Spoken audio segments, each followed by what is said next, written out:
So far, we've looked at Facebook profiles, pages, and Facebook ads. Today, we're going to discover what Facebook groups are and how you can use them to promote your business. Facebook groups are the place for small communication, and they are conceived for people to share the common interest and express their opinion. They give people the chance to come together to support a common cause, discuss an issue, share some content, and so on and so forth.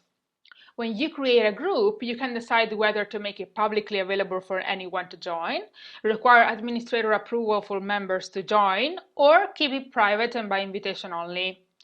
New posts by a group are included in the news feeds of its members, and they can interact with other group members. Even if the idea of a Facebook group could sound totally unrelated to your business objectives, it's not. Let's see how you can benefit from a Facebook group. You can use a closed group or one that is by invitation only to give your community a sense of exclusivity. Yours is an elite group of customers, not everyone can join, and those who join feel lucky and feel like they are the chosen ones. You could even sell the membership to your Facebook group as part of a larger package.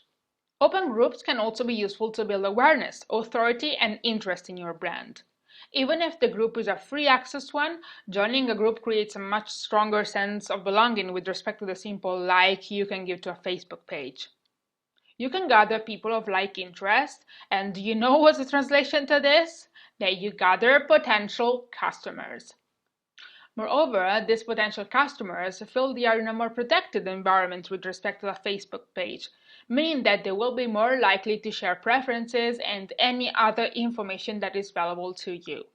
You can use a group for customer support.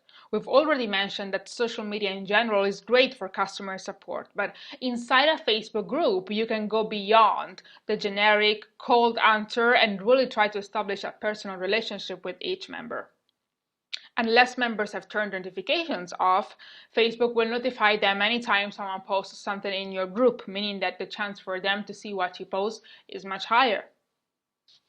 Now I have homework for you. Before creating your own group, use Facebook's search function to search for at least 5 groups that are somehow related to your brand.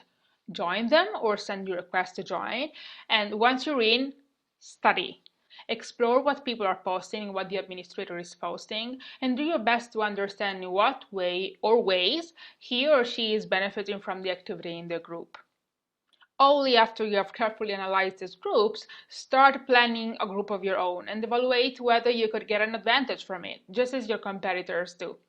If so, go back to your editorial plan and add a Facebook group to your social media strategy. This concludes our section specifically dedicated to Facebook. I'll see you in the next section.